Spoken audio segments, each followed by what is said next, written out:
What's going on? You're in the Beat Sessions. I am your host, Mitchell Weary. Our topic of conversation today is Mr. Justin Bieber and his brand new record, Justice, which was released on March 19th. This is the singer's sixth studio record, his follow-up to 2020's Changes. And all of you social justice warriors can go home. Bieber has arrived.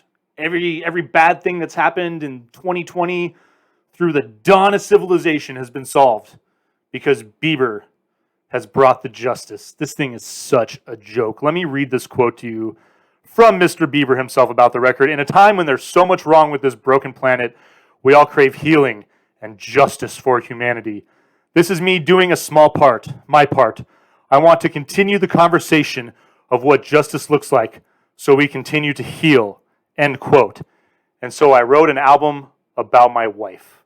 I mean, this is such a perfect example of why what is going on right now and why the push to make every musician or pop star feel the need to come out and stand by something is just ridiculous. Now, I'm not saying that Justin Bieber doesn't have a right to voice his opinions. Dude, if you want to go make appearances, if you want to volunteer for charities, write articles, blogs, man, do whatever. But you open up your record with a quote from a famous quote from Martin Luther King: "Injustices anywhere are a threat to justice everywhere." And it opens up a song called "Too Much," which is about how much you love your wife. And then the next 6 songs are about how much you love your wife. Not that there's anything wrong with that, but man, you are smitten and you are boring. And then the 7th track is the MLK Interlude, where Bieber chooses to throw in an excerpt from a 67 sermon where Martin Luther King is talking about, I'll pull up the quote here. He's talking about civil disobedience. And the quote at the beginning of the speech is, "If you have never found something so dear and so precious to you that you will die for it, then you ain't fit to live."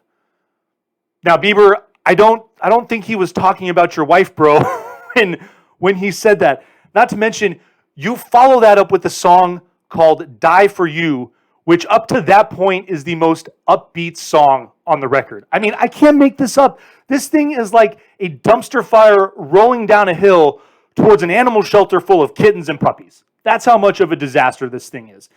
And I mean, like I said, I don't fault the guy for wanting to make a statement, but this is cheap and it's lazy.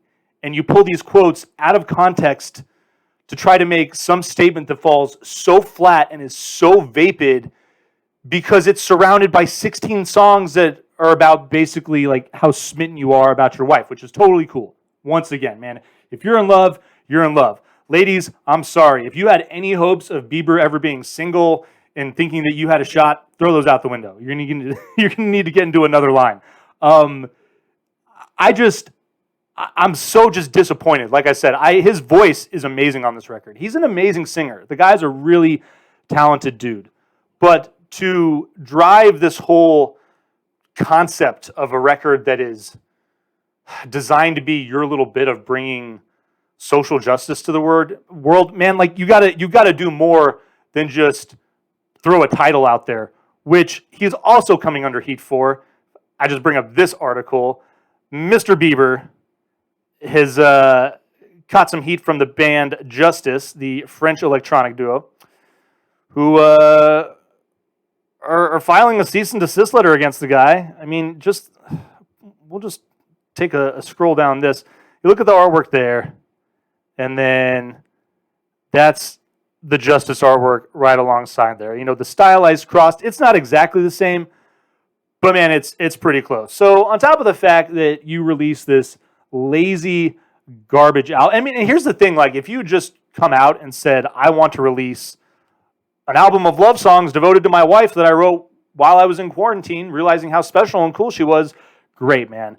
But you didn't. You tried to throw this tacky label on it and disguise it as something that it's not, and it's just so frustrating and lazy. And part of the bigger problem as to like what is going on with famous people and them throwing in their 2 cents. Again, I'm not opposed to people using their fame as a platform, but when you do it like this, it shows that you really have no business doing it. Like, you really should just shut up and make pop songs, dude. I'm sorry. There's nothing wrong with that. Like, if that is your purpose in the world, if that was you, if that's what you were meant to do, make us all happy, in the process, man, then that's a great career. It's something to be proud of, and you should stick to it, man. I think you need to probably read a few more books, Mr. Bieber, before you get into the social justice realm of things. In the meantime, try to just stick to pop music on your next record, maybe something a little more upbeat, maybe something that just isn't such a demonstration of how whipped you are these days, buddy. I'm passing on this. Hard vinyl pass on this record. I hope you find this review helpful. Please like this video, subscribe to my channel, and we'll see you next time on the Beat Sessions.